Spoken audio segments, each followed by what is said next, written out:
Dieu. Il y en a qui vont croire en Dieu, mais ils ne croiront pas aux fantômes, aux esprits.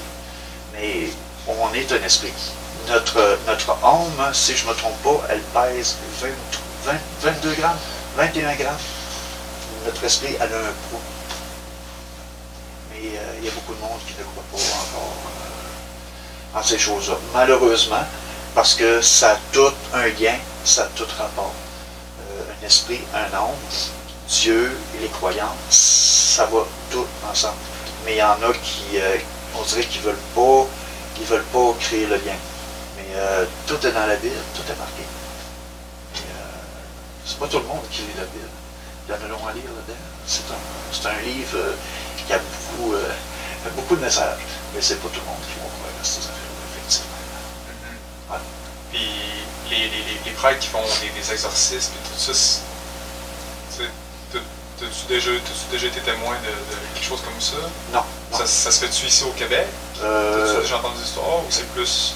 J'ai une petite histoire à te raconter justement qui est arrivée cet hiver. Il y a un ami qui m'a appelé, qui m'a dit qu'il y a un de ses chums qui était avec sa blonde, puis il était dans le lit, en train de faire l'amour. Et les yeux de sa blonde ont viré au noir. Il a eu peur. Puis elle s'est ramassée, elle a monté dans un arbre en plein hiver, elle était nue. Elle a monté dans un arbre, puis elle ne voulait pas descendre de là. Elle était genre une sorcière. Elle faisait des ouija, puis plein d'affaires. Des choses qu'il ne faut pas qu'on fasse. Il a eu peur. Son petit ami à elle, il est rentré à l'hôpital parce qu'il a pas dérangé, mais il a eu peur, puis il ne trouvait pas ça normal. Moi, j'ai su ça, puis j'étais supposé de rentrer en communication avec, parce que c'est ça que mon ami m'avait dit.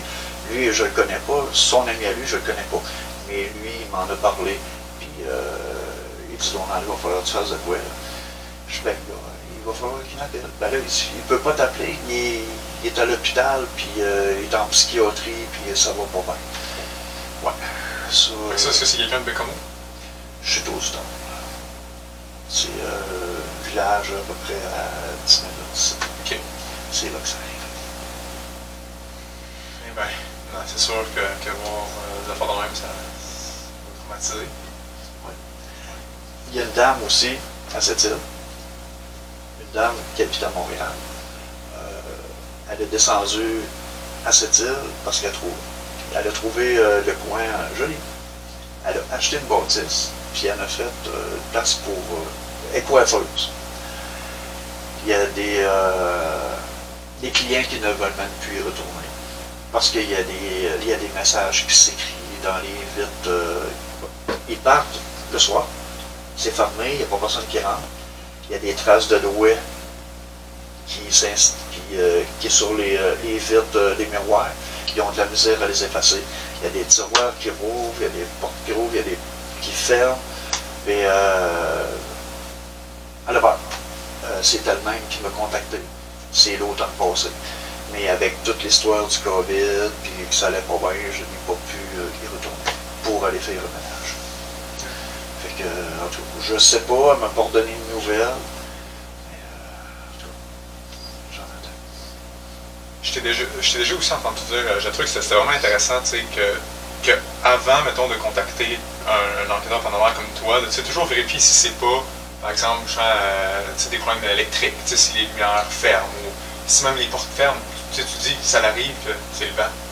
Ouais. T'es conscient, t'es ouvert que c'est pas juste parce qu'il y a des manifestations, que quelqu'un pense que c'est une manifestation, qu'automatiquement il y a des esprits. Ça peut être le hasard, si tu veux. Là. Je vais toujours commencer par le rationnel. Je vais toujours vérifier. Parce que j'ai quand même des bonnes notions en électricité, en plomberie, puis beaucoup de choses. La première affaire que je vérifie, je demande quelle lumière qui flash. Fait qu'il me le montre. Fait que moi, je vais cogner après le mur. Je vais vérifier les ampoules. Je vais brasser un peu, là. Pour voir, mettons, je vais claquer la porte, mettons une salle de bain. Je vais claquer la porte, si la lumière a flash. Si ça ne flash pas, puis qu'elle reste bien allumée, là, je vais passer à autre chose. Là, je vais commencer un peu à y croire. Parce qu'il faut toujours vérifier comme il faut. Si, mettons, l'ampoule est mal vissée, genre, parce que ça arrive souvent. Puis le monde va me parler, ah, ça craque à telle heure, 3-4 heures du matin, des fois 5 heures, ça se met à craquer. Mais il faut penser que l'humidité à l'extérieur, la chaleur, le soleil, l'humidité va s'installer genre en début de nuit. Puis le matin, quand le jour commence à se lever, la chaleur va commencer à arriver. Fait que ça peut faire craquer les choses, surtout une vieille bâtisse. Ça, c'est à faire attention. Fait que moi, je les explique toujours à quelle heure, je leur demande à quelle heure que ça arrive. Fait que là, ben, votre maison n'a pas d'air jeune, fait que ça se peut fort bien que ça c'est à cause de ça. En tout cas, je commence toujours par le rationnel avant. Si, je veux pas dire, ah, ok, c'est beau, vous avez des fantômes, c'est tenté ça. Pas de suite. Je vais commencer à vérifier les systèmes électroniques, tout. J'ai tout ce qu'il faut pour vérifier l'électricité. Je suis aussi équipé là-dedans.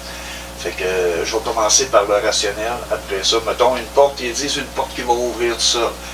Je vais jouer avec la porte, je vais la mettre sur le bord, je vais marcher parce que des fois, il y a des planchers qui peuvent être mous. Fait que je vais marcher, je vais peser. Fait que si la porte elle ouvre, je vais dire, bon, ça c'est parce que vous appuyez là, puis la porte elle ouvre, ou bien même un courant d'air. Des courants d'air, si vous avez une porte, une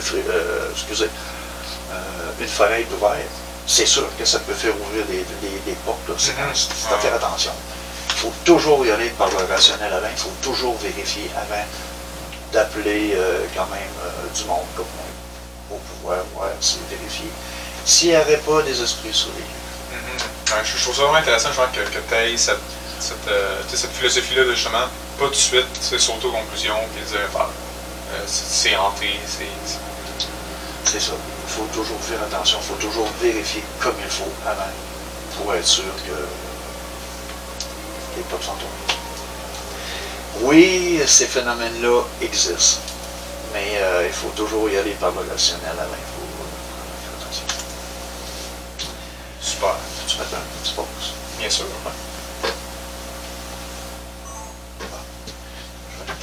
Ben oui, bien sûr. Moi, tout c'est ça que je suis en train de me dire. Je vais avoir plus de chance. Faut pas que je tiens le tout. T'inquiète pas.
Après, je m'écris. Parce que habituellement, je trouve, lui, il est ouvert, puis elle est de quatre l'autre. Puis il est juste là. Oui, c'est ça.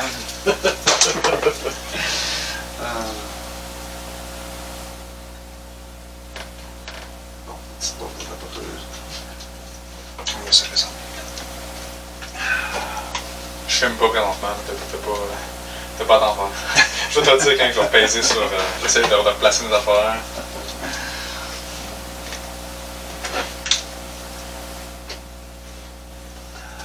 Je vais peut-être juste revérifier pour être sûr que mon enregistreur marche toujours comme que je le veux. J'ai jamais eu de problème encore, mais vaut mieux être sûr. Vaut mieux être sûr que C'est fonctionnel. Tout est fonctionnel. Ah, il continue. ça marche aussi. Oh, T'as-tu une grosse carte dessus? c'est une 64. 64? Ah bon, t'en as quand même relancé pour un bon petit peu.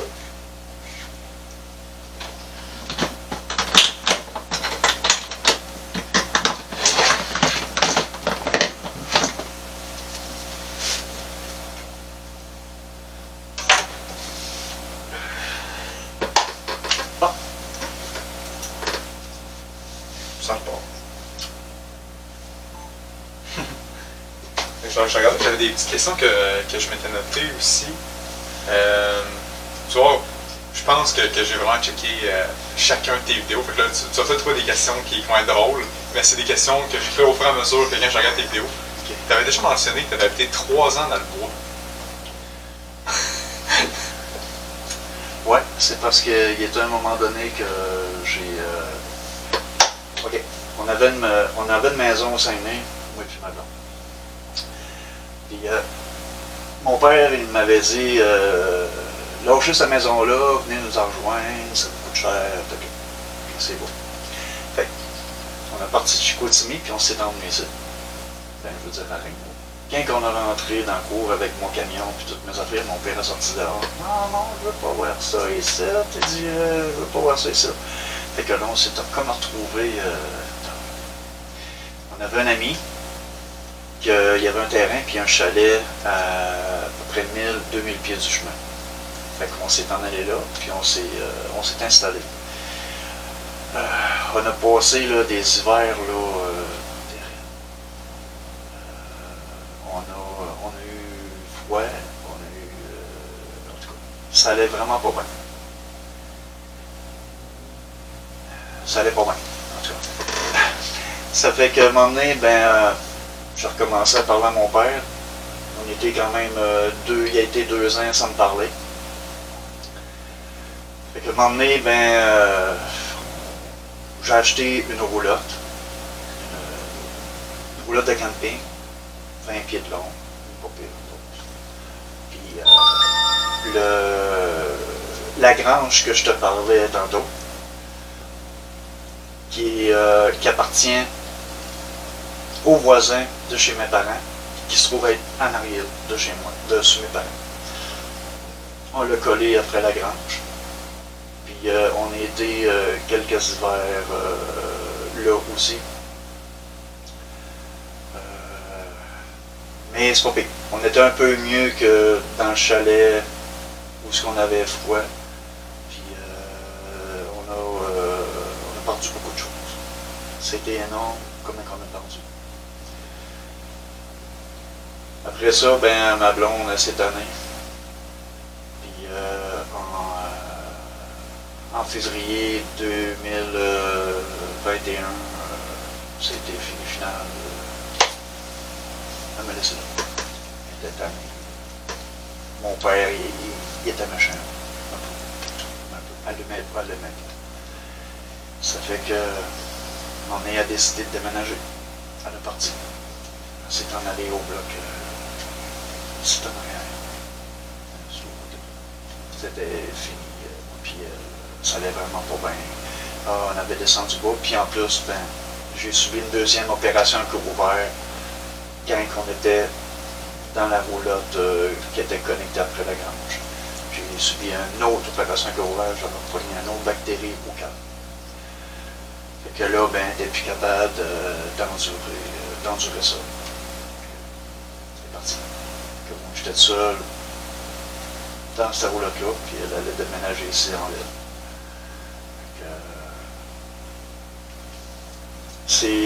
C'est dans la roulotte qu'avec mon K2 que justement j'ai eu des réponses. Il y avait des entités là. Puis après ça, je te dirais que dans le printemps, j'ai voulu sortir de toutes ces mauvaises choses-là. Puis tout d'un coup, anormal, paranormal, le mot est venu dans ma tête. Puis c'est à partir de là que tout a monté.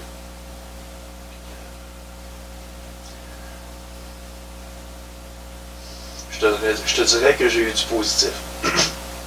Au point que je courais après. Ça faisait quand même 16 ans qu'on était ensemble. Les enfants, ouais, 16 ans ensemble. C'est pas quelque chose là, que tu peux larguer ça du jour au lendemain. Et, moi, j'avais juste un amour. C'était elle. Puis j'ai fait des pieds puis des mains. J'ai changé les cheveux longs. J'ai tout coupé ça. J'ai changé mon habillement. J'ai beaucoup forcé pour pouvoir changer parce que j'étais vraiment rendu bas. J'étais un gars qui marchait avec la tête basse. Puis du jour au lendemain, j'ai décidé de marcher avec la tête haute. Puis anormal, paranormal, j'avais tout pensé à ça. Puis c'est là que tout a starté. Puis on a recommencé à savoir tranquillement. Et elle a son chez eux, moi. J'ai mon chez nous, c'est chez nous, ça tout.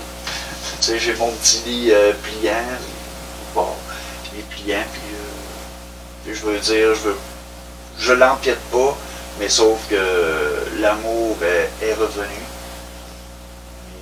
Tu sais, je veux dire, elle fait ses choses, mais moi je fais les miennes. Mais sauf que quand on a quand que je veux aller à certaines places, dans des cimetières ou ben des lieux, elle vient avec moi. C'est une clé pour moi, parce qu'elle avouait les entités. Moi, je jouais des orbes, mais elle avouait vraiment des masses noires. Je te dirais qu'elle en voit plus que moi. Fait que le 3 ans que j'ai été dans le bois, c'est quelque chose que je souhaite même pas à personne. Il n'a rien de passé là. En tout cas, je souhaite pas ça à personne, pantoute. On a vraiment descendu bas. Puis je pense, ce qu'elle a toffé là, il n'y a aucune femme qui aurait toffé qu'est-ce qu'elle a toffé. Mais elle était bonne. Puis aujourd'hui, on s'en va. Puis là, ça va bien. Je dirais que le plaisir y est revenu. Le goût de vivre est revenu aussi. Il y a des mots, mettons que... Tu sais, mettons, quand tu dis que la vie n'est plus rien pour toi, j'ai pensé. C'était dur. C'était vraiment dur. J'en ai pleuré à un méchant goût. La vie ne m'intéressait plus. Carrément, la vie ne m'intéressait plus. Puis, je te dirais qu'est-ce qui m'a aidé à tout remonter.